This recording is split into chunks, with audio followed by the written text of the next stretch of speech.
সমগ্ৰ পৃথিৱী জুৰি এটা চৰ্চাৰ বিষয় হৈ আছে এছএছ বাৰ। এই এছএছ বাৰে অসমতো ইতিমধ্যে প্ৰভাৱ পেলাইছে, এই কথাটো আপোনালোকে জানে। আৰু এই এছএছ বাৰনো কি, সেই এছএছ বাৰ সম্পৰ্কে জানিবলৈ মই বহুত দিনৰ পৰা উদ্গ্ৰীৱ হৈ আছিলোঁ, জানিবলৈ উৎসুক হৈ আছিলোঁ। তো আজি আপোনালোকক সেই এছএছ বাৰ সম্পৰ্কে মই দেখুৱাবলৈ গৈ আছোঁ এটা প্ৰেক্টিকেল ভিডিঅ'।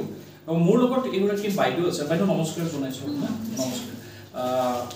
কওকচোন আপুনি এছএছ বাৰ আচলতে কি? এক্সেছ বাৰ হ'ল এটা স্পৰ্শ মানে চিকিৎসা, মানে মানুহক স্পৰ্শ কৰি চিকিৎসা কৰা হয়।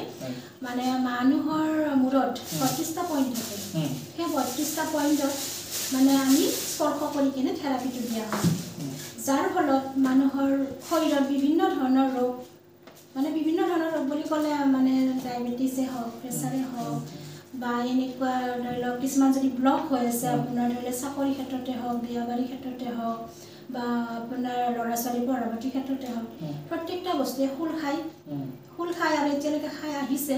আমি এনেকুৱা প্ৰমাণ বহুত পাইছোঁ। আগতে মই বহুতে আগতে থেৰাপি দি আছোঁ আৰু এতিয়ালৈকে দি আছোঁ। মোৰ শিকিবৰ প্ৰায় 9 মানে হ'ল এতিয়ালৈকে। এই ধৰণে আমি মই থেৰাপিটো ক'ত শিকিছে? মই গুৱাহাটী 6 মাইল ছেমি আহমেদ ছিদ্দিকীৰ ওচৰত শিকিছে। আপুনি এইটো শিকতে মই যিমান দূৰ জানো এইটো আমাৰ অসমৰ বস্তু নহয় বা ভাৰতৰ বস্তু নহয়। এইটো খুব সম্ভৱ আমেৰিকাত ইয়াৰ উৎপত্তি হৈছে। আৰু আপুনি যেতিয়া শিকিছিল বস্তুখিনি কেনেধৰণে শিকিব লাগে বা এই থেৰাপিটো কেনেধৰণে ব্যৱহাৰ কৰা হয়? মানে আমি যেতিয়া শিকিছিলোঁ প্ৰথমতে থিয়ৰী মানে ক্লাছ কৰা হয়, একদিনৰে ক্লাছ হয়। এদিনত আমাৰ মোটামুটি 4 ঘণ্টামান শিকায় আৰু অনলি থিয়ৰীটো, তাৰপিছত প্ৰেক্টিকেল কৰা হয় আমাক 1 ঘণ্টা। এতিয়া মই যদি আজি আপোনাৰ ওচৰত এছএছ বাৰ কৰিবলগীয়া হয়, তো আপুনি মোক কেনেকৈ কৰি দিব?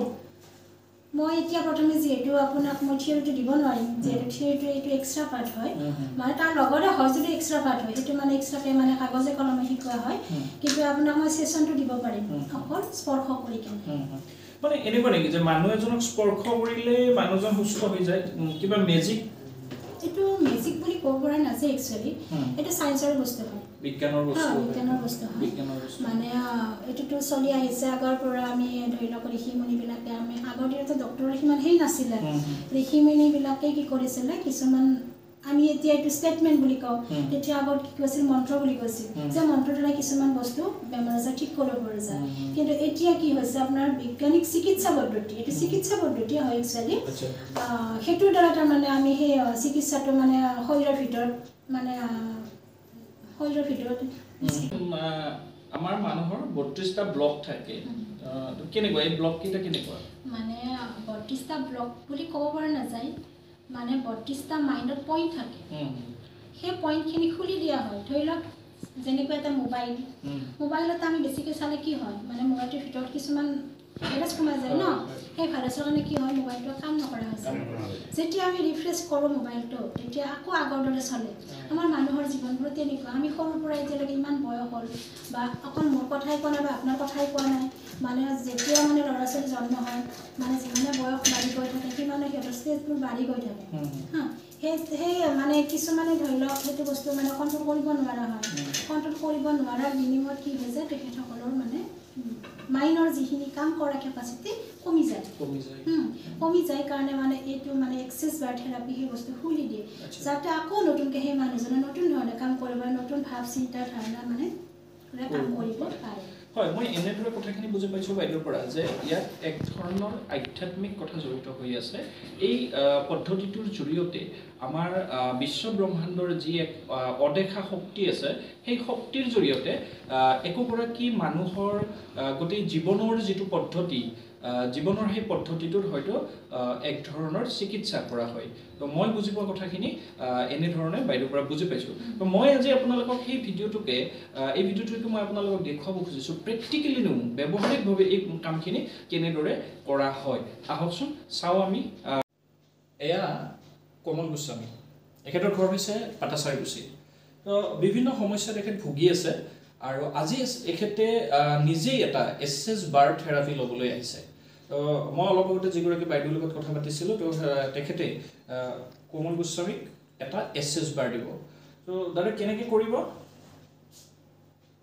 এছএছ বাৰটো, কেনেকৈ কৰিব আপুনি? এতিয়া আপুনি শুই দিব লাগিব নেকি? শুই দিব লাগিব। ঠিক আছে, আপুনি শুই দিয়ক।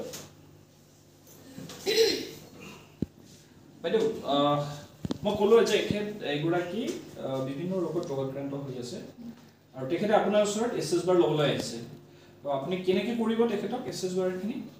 মই মোৰ যিখিনি মানে মোক মেণ্টৰে শিকাইছে এনেকৈ ষ্টাৰ্ট কৰিম। আচ্ছা, মই বিভিন্ন পইণ্টত টাচ কৰিম, কৰি কিনে তেখেতৰ থেৰাপিটো সম্পূৰ্ণ কৰিম। ঠিক আছে, আপুনি আৰম্ভ কৰক।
মই আপোনালোকক দেখুৱাবলৈ চেষ্টা কৰিছোঁ এছ বাৰে কেনেকুৱা ধৰণে কাম কৰে।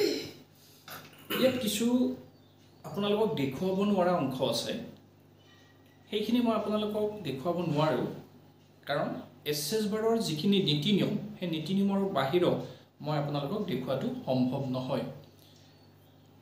অলপ বস্তু দেখুৱাইছোঁ আপোনালোকক এছ বাৰনো কি।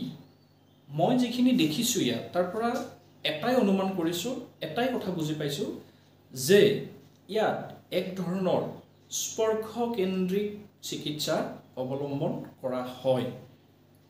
মানুহজনক চেষ্টা কৰা হয় তেখেতৰ যি দৈনন্দিন কৰ্মব্যস্ততা অথবা দৈনন্দিন তেখেতৰ জীৱনত যি চাপ, সেই চাপৰ পৰা মুক্ত কৰিবলৈ মানুহজনক মানসিকভাৱে প্ৰস্তুত কৰি তোলা হয়। মই বুজি পোৱা কথাখিনি তেনেকুৱা ধৰণৰ।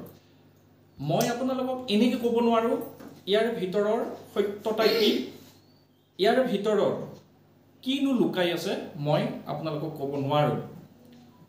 মই কেৱল আপোনালোকক এজন মানুহৰ এটা অনুভৱ মই আপোনালোকক দেখুৱাব খুজিছোঁ। আৰু মই দেখুৱাম একচুৱেলি কোমল গোস্বামীয়ে এই এছ বাৰটো লৈনো তেখেতে কেনেকুৱা ধৰণে উপকৃত হৈছে মই সেইখিনি আপোনালোকক দেখুৱাব খুজিছোঁ। এক্সেছ বাৰ এইটো মই ইয়াৰ আগতে এবাৰ লৈছোঁ। মই বিভিন্ন ৰোগত আক্ৰান্ত, চুগাৰ, প্ৰেছাৰ, ডায়েবেটিছ, নতুনকৈ মই হাৰ্টৰ ঔষধ ভুগি আছোঁ। মই যোৱা 8 তাৰিখে হাৰ্টৰ এনজিঅ'গ্ৰাফিও কৰি আহিছোঁ, মোৰ ব্লক আছিল। মই ইয়াৰ আগতেও লৈছিলোঁ। মই প্ৰথমবাৰ লওঁতে বাইদেৱে মোক কৈছিল যে আপোনাৰ বহুত সমস্যা আছে, ডাঙৰ বিপদ এটা আহিব, আৰু সেইটো মই পালোঁ। আৰু আজি মই আৰু নতুনকৈ ল'লোঁ। মাজতে মই কৰ্মব্যস্ততাৰ কাৰণে ল'ব পৰা নাছিলোঁ, আজি আৰু ল'লোঁ। এইটো মই আগতে বহুতখিনি ভাল পাইছোঁ আৰু বোধহয় মই সেইটো এক্সিছ বাৰ লোৱাৰ কাৰণে মই এইখিনি হাৰ্টৰ যিটো ব্লক আছিল, এই ব্লকটো মোৰ হয়তো বেছি গুৰুত্ব নহ'ল। হয়তো মই ভাবিছোঁ এইটো কথা, মই মানে বিশ্বাস কৰিছোঁ। আৰু আজি যিটো লৈছোঁ আৰু ইয়াৰ পিছত ল'ম, মই বাকীখিনিও ভাল পাম বুলি ভাবিছোঁ। মোৰ নাম উৎপল শৰ্মা, মই আনন্দ বজাৰৰ পৰা আহিছোঁ। এই ৰঙিয়াৰ বাইদেউৰ ওচৰত, ৰঙিয়াৰ বাইদেউ এজন আছে, বাইদেউৰ ওচৰত মই এক্সেল বাৰ ল'ব আহিছোঁ। লৈ আগত কৰি মই বহুত ভাল পাইছোঁ।